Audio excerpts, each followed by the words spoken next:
Each one of us seeks the outdoors for many reasons: to relax, to play, to hunt and fish, to exercise, to learn, to spend time with our family, to be refreshed, and even inspired.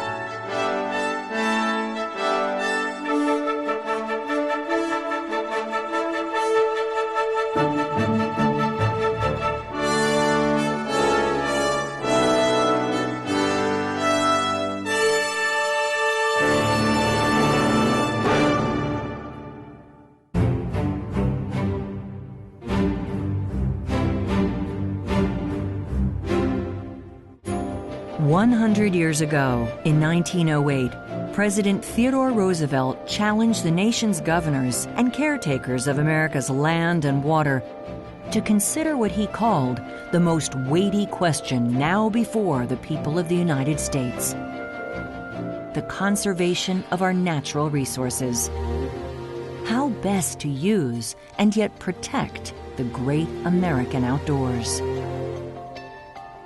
The result was a century of innovation and progress, much of it arising from community efforts to protect the places Americans love, both public and private. A nationwide system of national parks, cultural and historic sites, millions of acres of national forests, wildlife refuges, and designated wilderness. A national landscape conservation system, and thousands of miles of trails, scenic seashores, and protected rivers. And on the state and local level, tens of thousands of parks and recreation areas, and conservation commissions that manage watersheds and fish and game populations for future generations. These lands held in public trust are special places that embody the founding principles of our nation. Roosevelt called it our essential democracy, that all Americans should be able to enjoy what these lands provide and then pass it on to their children.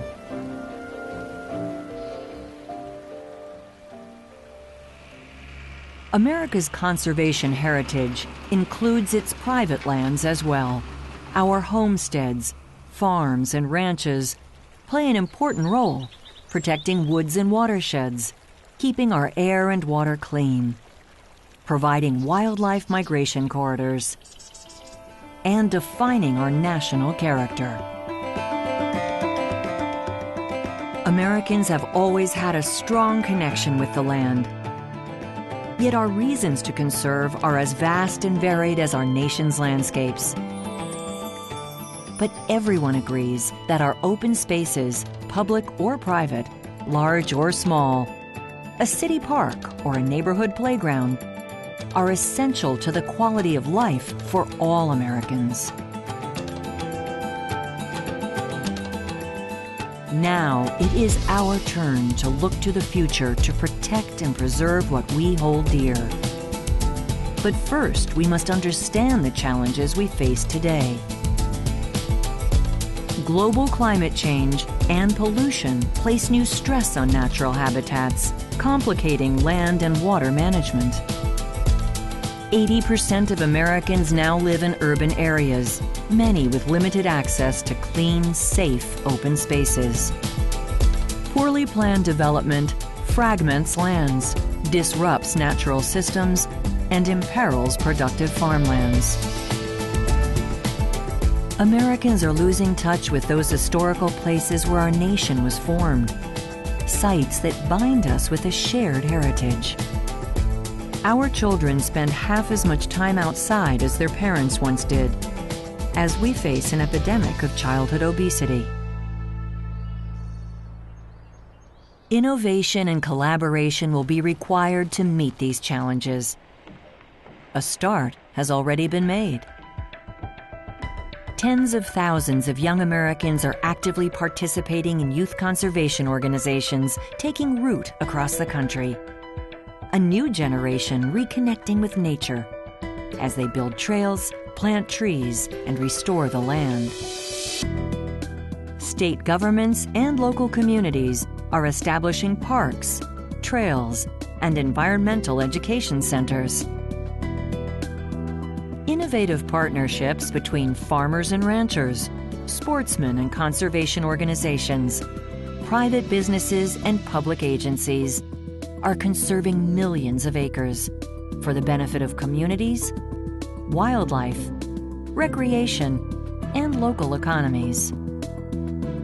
Nearly 2,000 land trusts are now part of the fabric of our country, allowing landowners to take an active role in preserving their land and water for the benefit of future generations. But this is just a beginning. To meet the challenge of conservation in this new century, we must learn from and support the efforts that are already making progress in cities and towns, counties and states throughout the land. Because more than 2/3 of America is privately owned, we must also nurture and support sustainable conservation practices. And economic conditions require that we be smarter and more efficient in our conservation decisions. America's great outdoors connect us as a people and as a nation, honor our cultural heritage, and restore our spirit. In 1908, Theodore Roosevelt said, "The conservation of our resources is the fundamental question before this nation." And citizens of all types took action to improve and preserve their nation. A century later, we face the same fundamental question, and we will answer it as well. Because, as President Roosevelt said, we are not building this country of ours for a day. It is to last through the ages.